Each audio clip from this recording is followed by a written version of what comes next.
고려는 진짜 황제국이 될 뻔했을까요? 답은 한 승려의 지도 안에 숨어 있었죠. 그 갈림길을 지금 차근히 따라가 보죠. 고려 조정은 큰 불안 속에 있었는데요. 개경의 권력 다툼은 왕을 흔들었죠. 왕은 세기를 찾고 싶어 했고요. 그때 묘청이 서경을 들고 나왔어요. 서경은 지금의 평양 쪽이었죠. 묘청은 땅의 기운을 말했는데요. 왕의 마음은 그 말에 조금씩 기울었죠. 서경 세력도 기회를 놓치지 않았어요. 그들에게 천도는 권력의 문이었죠. 하지만 개경 신하들은 불안해졌고요. 수도 하나가 나라의 힘을 바꾸니까요. 묘청의 말은 단순한 점이 아니었어요. 새 수도는 새 질서라는 뜻이었죠. 왕실도 서경 궁궐을 살피게 됐고요. 분위기는 점점 더 뜨거워졌어요. 그런데 이 논쟁은 국경까지 닿았죠. 수도 이전은 개혁일까요? 도박일까요? 묘청 쪽은 나라가 살아난다고 봤죠. 개경 쪽은 왕권이 흔들린다 봤고요. 왕은 두 주장 사이에 멈춰섰어요. 풍수는 그때 현실 정치였거든요. 땅 이야기가 인사와 군사를 건드렸죠. 그래서 반대는 점점 거칠어졌어요. 찬성도 물러서지 않고 밀어붙였고요. 한 나라 안에 두 중심이 생긴 셈이죠. 이 선택은 외교 노선까지 바꿀 수 있었어요. 고려는 이미 금과 조심이 지냈죠. 묘청은 그 조심함을 답답해했어요. 그는 더 큰 이름을 꿈꾸기 시작했죠. 그 말이 바로 칭제건헌이었어요. 왕을 황제라 부르자는 주장인데요. 독자 연호도 쓰자는 뜻이었죠.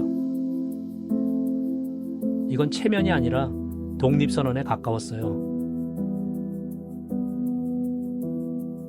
금나라가 들으면 큰 충돌이 될 수 있었죠. 하지만 묘청은 북진까지 말했어요.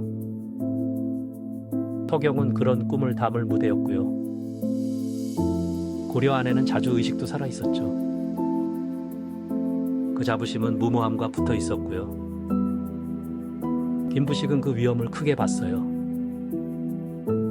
그는 유학자이자 현실 관료였죠. 왕에게는 안정도 절실했거든요.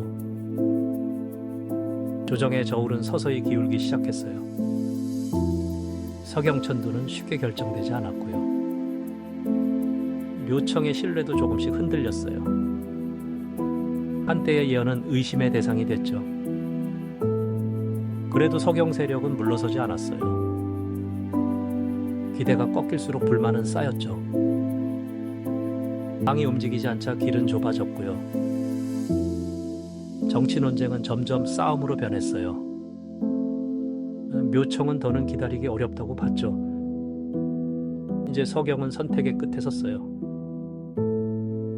1135년 서경은 끝내 반기를 들었죠. 묘청 세력은 새 나라 이름을 내걸었어요.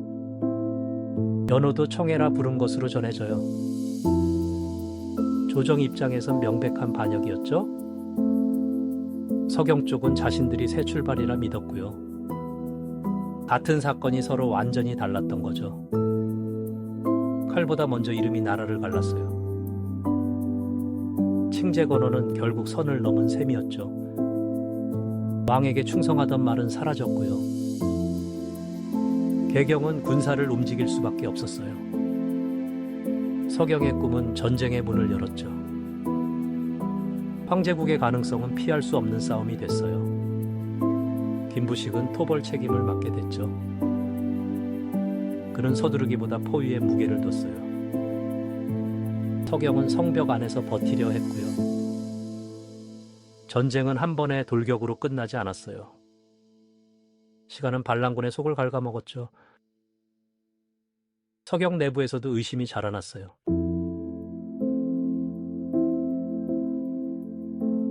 꿈이 클수록 실패의 공포도 컸고요. 왕의 군대는 압박을 계속 좁혔어요. 묘청의 권위도 흔들리기 시작했죠. 한승려의 예언만으론 성을 못 지켰어요. 그래도 반란군은 쉽게 무너지지 않았고요. 고려의 끈질긴 군사 운영도 드러났죠. 이 싸움은 오래 버티는 쪽의 문제였어요. 서경의 성 안에는 균열이 깊어졌죠. 조광 같은 인물도 따로 움직였고요. 지도자가 많을수록 책임은 흩어졌어요. 그때 묘청의 운명이 갑자기 꺾였죠. 기록은 그가 내부에서 죽었다고 전해요. 왜 동지 손에 무너졌는지는 씁쓸하죠. 항복을 위한 계산이었을 수도 있어요. 하지만 김부식은 쉽게 받아주지 않았죠. 반란은 묘청 없이도 계속됐고요. 이 대목이 사건을 더 복잡하게 만들어요. 묘청은 주모자였지만 전부는 아니었죠. 그 뒤의 욕망도 함께 봐야 해요. 이상과 권력은 쉽게 섞였거든요. 그래서 평가도 단순히 갈리지 않아요. 그럼에도 전쟁의 결말은 냉정했죠. 김부식의 군대가 서경을 눌렀어요. 반란의 중심은 결국 무너졌고요. 서경천도도 역사 속으로 밀려났죠. 개경 중심의 질서는 다시 굳어졌어요. 김부식은 안정의 공을 세운 셈이었죠. 하지만 다른 가능성도 함께 사라졌어요. 이 지점에서 평가가 크게 갈립니다. 반역 진압이었나 꿈의 좌절이었나. 김부식은 차가운 현실주의자였어요. 그는 왕권과 질서를 먼저 지켰죠. 전쟁을 키우지 않으려는 판단도 있었어요. 외교적으로도 금을 자극하기 싫었겠죠. 그 선택은 고려를 당장 살렸어요. 하지만 북쪽을 향한 기세는 꺾였고요. 그래서 김부식은 늘 논쟁의 중심이에요. 그는 배신자를 잡은 충신일까요? 아니면 큰 변화를 막은 사람일까요? 정답은 당시의 위험을 봐야 보입니다. 동시에 놓친 가능성도 함께 봐야 하죠. 김부식은 승자였지만 숙제도 남겼어요. 묘청은 패자가 되어 기록에 남았죠. 그 이름에는 반역의 꼬리표가 붙었고요. 서경 사람들의 상처도 오래 남았어요. 수도 이전의 꿈은 다시 나오기 어려웠죠. 고려는 현실 외교의 길을 이어갔어요. 황제국의 꿈은 기록 속 불씨가 됐죠. 오랜 세월 뒤 신채호가 다시 꺼냈어요. 그는 이 사건을 다르게 읽었죠. 단순 반란보다 자주 노선으로 본 거예요. 김부식은 4대의 상징처럼 비쳤고요. 신채호의 시대도 식민지의 압박 속이었죠. 그래서 그는 자주성을 더 크게 봤어요. 그 재평가는 큰 울림을 남겼죠.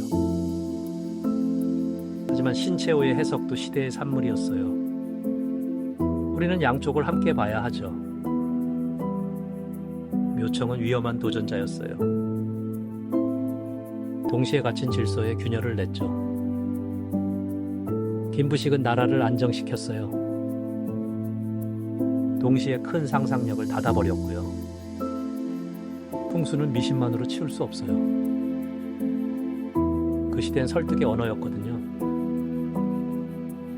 칭제권원도 허세만은 아니었죠. 나라의 위치를 새로 정하자는 말이었어요. 그만큼 위험도 엄청났고요. 역사는 그래서 한쪽 말만 듣기 어렵죠. 사실을 놓치면 판단도 흔들리니까요. 고려는 황제국이 되지 않았어요. 하지만 그런 선택지가 있었던 건 분명하죠. 한승려의 말이 나라를 흔들었고요. 한 관료의 판단이 결말을 바꿨어요. 그리고 한 역사가는 의미를 다시 물었죠. 그래서 이 사건은 아직도 뜨겁습니다. 역사는 현재의 거울이라고 합니다. 사실을 바로 아는 일이 먼저고요. 옳고 그름은 스스로 판단해야 하죠. 그게 역사 공부의 진짜 이유 아닐까요?